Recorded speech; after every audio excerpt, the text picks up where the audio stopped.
Hello everybody, hope you're doing well and thanks for joining us for another video. Well, in the last few days, the Flat Earth Antarctica conspiracy has ignited once again, thanks to a news article that's been circulating around social media about a streamer who had their Starlink confiscated off them during a cruise to Antarctica.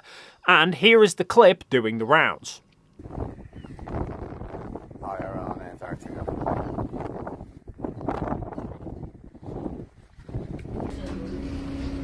Hello. How's it going? Not that good. So you have a Starlink. Yeah. Okay, it's confiscated. You'll receive it on the way back.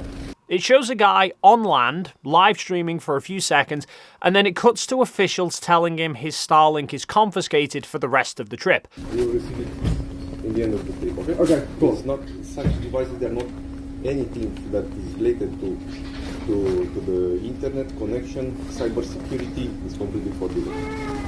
So of course, Flat Earthers are salivating at this and claiming it's because you aren't allowed to live stream from Antarctica because the governments are trying to hide something. Not helped by many social media posts claiming that this guy is the first person to live stream in Antarctica, further fueling the conspiracy that it somehow proves they're trying to hide something. Now, the streamer in question for this incident goes by the name Vagabond, and he streams on the Kick platform. And he actually did quite a few live streams, both before, during, and after the trip. He seemingly took a cruise from Ushuaia across the Drake Passage to Antarctica, and then back again. But with regards to this whole confiscating Starlink and not being allowed to use it, firstly, when the captain is speaking with Vagabond, he explains he's not allowed a personal Starlink due to cyber security risks. Okay. For all, it's available for all ships. It's not only this ship, all the ships around, and especially this one. We have cybersecurity. We have policies to follow. Unfortunately, we cannot let you. Right, bring it on land. Yeah. And that's for every ship in Antarctica? Yeah, for everybody. Okay. But Now that may well be a factor, that having a personal Starlink antenna on the ship could be seen as a potential security risk if Vagabond's devices has no suitable internet security. However, I suspect the main reason probably lies in money. So, looking through Vagabond's live streams, he's on land in Antarctica for quite a while, looking at penguins and such, and then his group get back into a rigid inflatable boat and head back to the main ship. And we get a brief view of that ship that Vagabond was travelling on. So I did a search for it and found the ship is called the Ocean Victory, and it's operated by a company called Albatross Expeditions. Now, on Albatross's own website, they have a page dedicated to all the details about the Ocean Victory ship, and they do advertise that, quote, where accessible, internet access is available for an extra charge, end quote. Not only that, but I found a blog post from 2023 on the website thelost2.com talking all about their personal experience taking the same trip that Vagabond was on. And about halfway through the article, they confirmed that the ship is equipped with paid Wi-Fi. And it should be pretty apparent that the ship has internet access because Vagabond was live streaming as he handed over his personal Starlink antenna to the captain. Not only that, but the live stream then continued for at least another hour. So he was clearly streaming on the ship's Wi-Fi whilst still in Antarctica. And realistically, there's only one way a ship is getting internet access whilst on the Antarctic coastline, and that is through Starlink. I found one user on Reddit who, granted, was talking about a different ship that they took on a trip to Antarctica with a company called Polar Latitude, but they state their ship had Starlink internet access on board. And they were given 50 megabytes complimentary data, but then any additional was charged at $45 for 10 gigabytes. And I happened to also notice and mention that this Polar Latitudes company recently merged with Albatross Travel Group. And if you go to the website for Albatross Expeditions and go to the About Staff page, it redirects you to the Polar Latitudes website. So it's pretty safe to assume that the internet pricing on board Ocean Victory would be very similar to that $45 for 10 gigabytes. And that was priced from 2 years ago. I wouldn't be surprised if it's even more now. Ultimately, these are a business, and Starlink costs them money, so they're going to want to recoup that cost through the customers using it. So Vagabond taking his own personal Starlink antenna on board to do hours worth of live streams is not only potentially costing them revenue from what data he would be using, but potentially even more revenue were he to make his Starlink accessible to other people on board rather than them needing to pay for onboard Wi-Fi. And if several people took personal Starlink antennas on board, they could basically supply the entire ship with free Wi-Fi. So it's no surprise that the ship isn't going to allow something that impacts their revenue stream. Now, the article does also say that he then was banned from the internet for the rest of the week.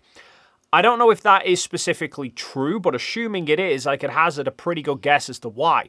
He clearly wasn't banned straight from the internet immediately afterwards, because this live stream continued on for quite a while.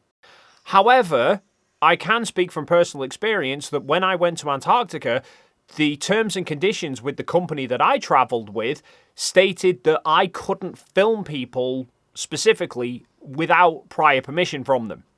By that I mean, if I'm just taking a general scenic video and some people happen to walk past, that's fine. But you can't sort of hold a camera up and start recording people. So it's quite likely that Albatross Expeditions will have a similar terms and conditions agreement, which Vagabond has then broken because he live streamed his entire interaction with the crew and the captain. So when this article has then blown up online, likely the crew or the company have seen it being mentioned, realised Vagabond has broken the terms and conditions, and so then removed his internet access for the rest of the trip. Now, after he gets back, he did 3 live streams from his hotel room where he seems to make quite a big deal about how the whole trip was just bragging rights about how much money he's got. Yes, Nick Lee, it is all about bragging rights at this point in life. Antarctica aliens confirmed. Rights? Yes, Nick. I spent $8,000 just to do a 1 hour and 15-minute stream and spent 10 days going to Antarctica, 4 days across the Drake Passage to do a 1 hour and 15-minute stream just to own you, bitch. And he proclaims he is now the king of IRL until somebody else live streams in Antarctica. Ice Poseidon is no longer the king of IRL. He's not. Until someone else streams in Antarctica, guess what? Vagabond's the reigning champion. Well, I hate to break the news to him, but whilst he's probably had the trip of a lifetime there, unfortunately he's over a year too late to claim the accolade of the first streamer in Antarctica.